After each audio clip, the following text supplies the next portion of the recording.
الحجرة المسكونة في الفندق. كان في فندق قديم في وسط المدينة. الناس كلها كانت بتسمع عنه قصص غريبة، بس ما كانوش بيصدقوا.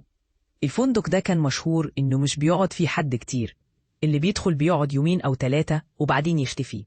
في يوم من الأيام جه شاب اسمه كريم، وكان عنده شغل في المدينة. قرر يروح يقيم في الفندق ده. أول ما دخل، الموظف في الاستقبال نظر له بنظرة غريبة وقال له: ممكن تروح الحجرة 333، بس خلي بالك، الحجرة دي مش زي أي حجرة تانية. كريم ابتسم وقال: مش مشكلة، هقعد في أي حجرة. دخل الحجرة وكان فيه جو غريب. الجدران قديمة والديكورات باهتة، لكن كان فيه حاجة مش مريحة في الجو. الليل بدأ يجي وكريم كان متعب، فقرر ينام. في نص الليل بدأ يسمع صوت خطوات خفيفة على الأرض. في البداية ما حسبش حاجة، لكن الصوت بدأ يقترب لحد ما بقى قريب من سريره. رفع راسه، ما شافش حاجة، لكن الصوت كان مستمر. يمكن الرياح، قال كريم لنفسه، وحاول يكمل نومه. لكن فجأة بدأ الصوت يتغير، صوت حوافر. كان في حاجة تقفز حوله. كريم فزع ونهض من السرير بسرعة. حاول يفتح الباب يهرب، لكن الباب كان مقفول بإحكام. بدأ يشعر بشيء ثقيل على صدره، كأنه شيء بيضغط عليه، مش قادر يتنفس. وبدأ يسمع صوت همسات في أذنه، صوت لدرجة إنه شعر إنه مش لوحده في الحجرة. الهمسات كانت تتكرر: ممنوع، ممنوع روح. حاول يصرخ، لكن صوته كان ضايع. بدأ يبحث حوالين الحجرة.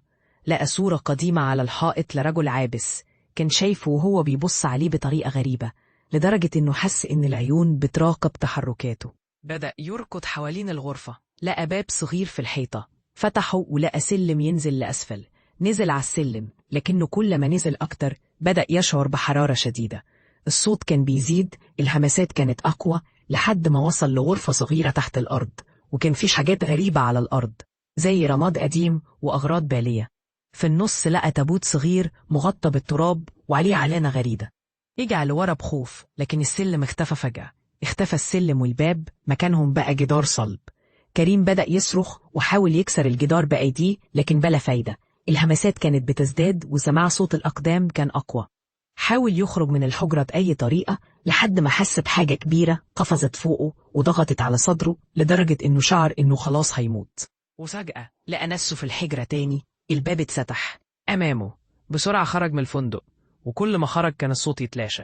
ولكن الحكايات دي ظلت تلاحقه، ومن يومها كريم ما عادش قادر ينسى الحجرة 333. وكل ما يمر جنب الفندق يلاقي نفس الصورة اللي لقاها في الحجرة، والعيون العابسة ليها كانت دايما تراقب تحركاته. بان حك زبينة، بسلام.